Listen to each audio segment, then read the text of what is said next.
इराणचा सर्वोच्च नेता अयातुल्ला अली खामेनीचा खात्मा केल्यानंतर जशास तसं उत्तर देण्यासाठी इराण सुद्धा प्रयत्नरत होता की अमेरिका किंवा इस्रायलच्या सिनियर कमांडर्सचा किंवा त्यातल्या त्यात इस्रायलचे प्रधानमंत्री बेंजामिन नेतन्याहू यांचा जर खात्मा त्या ठिकाणी करता आला तर नक्कीच हा अत्यंत महत्त्वाचा असा इराणचा विजय त्या ठिकाणी मानला जाईल। मुळातच प्रत्येक दिवशी मीडियासमोर येणारे बेंजामिन नेतन्याहू हे मागच्या काही दिवसामध्ये मीडियासमोर त्या ठिकाणी येत नाहीयेत, याचाच अर्थ त्यांची अनुपस्थिती आहे। आणि हेच नेमकं हेरून या इन्फॉर्मेशन वॉरफेअरच्या आणि आर्टिफिशियल इंटेलिजन्सच्या युगामध्ये इराणनं सोशल मीडियाच्या माध्यमातून त्याचबरोबर मीडियाच्या माध्यमातून असा पसरवण्याचा प्रयत्न त्या ठिकाणी केलेला आहे की बेंजामिन नेतन्याहू यांचा मृत्यू झालेला आहे किंवा ते सिरियसली इंज्युअर्ड आहेत। आणि एवढंच नाही तर बेंजामिन नेतन्याहू हे त्या तेल अवीवपासून खूप दूरवर निघून गेलेले आहेत। मुळात अशा प्रकारचा भ्रम पसरवण्यामागे इन्फॉर्मेशन वॉरफेअर हा एक महत्त्वाचा कॉम्पोनंट आहे।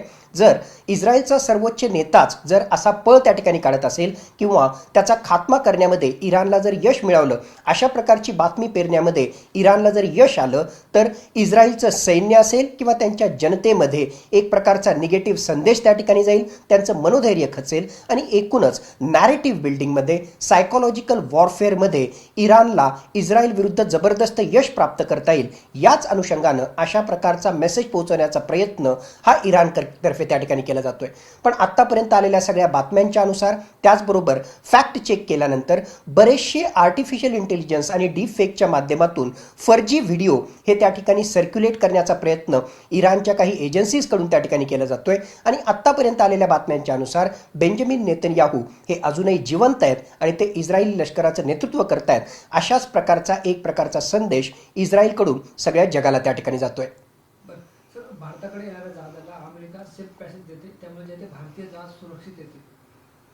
पश्चिम आशियाच्या संघर्षामध्ये आणि त्यातल्या त्यात स्ट्रेट ऑफ होर्मुझ चोक करण्याचा इराणनं निर्णय घेतल्यानंतर भारताच्या मुत्सद्देगिरीचं आणि स्ट्रॅटेजिक ऑटोनॉमीचा जबरदस्त फायदा भारताला होताना आपल्याला दिसतोय।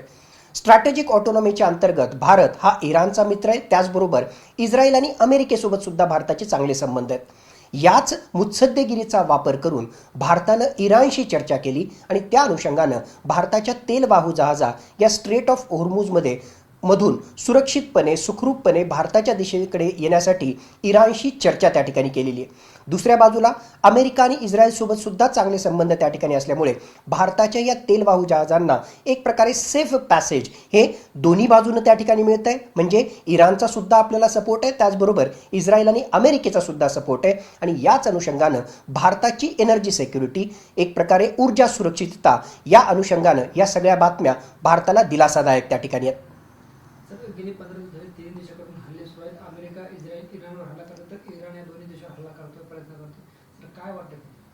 युद्ध आता तिसऱ्या आठवड्यामध्ये एंटर त्या ठिकाणी करतंय आणि ज्या प्रकारची विधानं दोन्ही बाजूने येत आहेत त्या अनुषंगानं नक्कीच फुल फ्लेज्ड वॉरची तीव्रता ही येणाऱ्या काळामध्ये कमी त्या ठिकाणी होईल। पण लो इंटेन्सिटी कन्फ्लिक्ट म्हणजेच इराणकडून ड्रोन्स त्याचबरोबर मिसाईलचा एक प्रकारे वापर अमेरिकेचे बेस त्या ठिकाणी असो किंवा इस्रायलच्या विरुद्ध तो त्या ठिकाणी करत राहील, पण फुल फ्लेज वॉर करण्याची कॅपॅसिटी हे दिवसेंदिवस इराणची कमी होत चालली। म्हणून इराण हा अमेरिका आणि इस्रायल यांच्या विरुद्ध फुल फ्लेज वॉरसाठी फार काळ तग धरू शकणार नाही।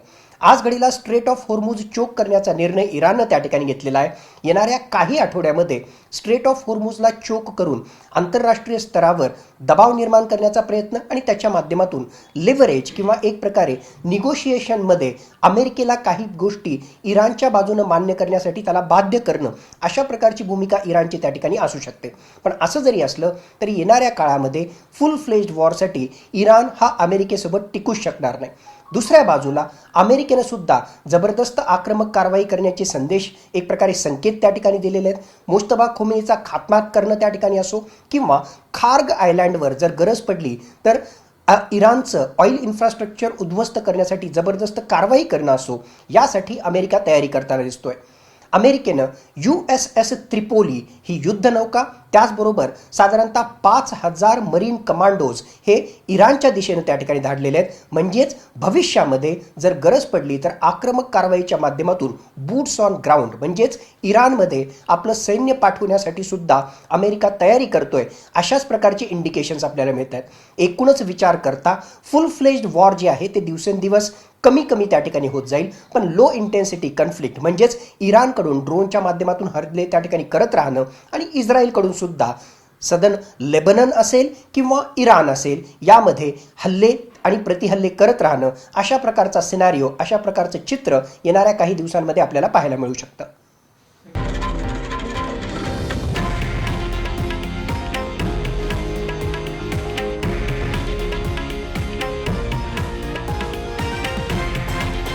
हे आहे देशातील नंबर 1 न्यूज नेटवर्क आणि आपण पाहत आहात TV9 मराठी, एकमेव.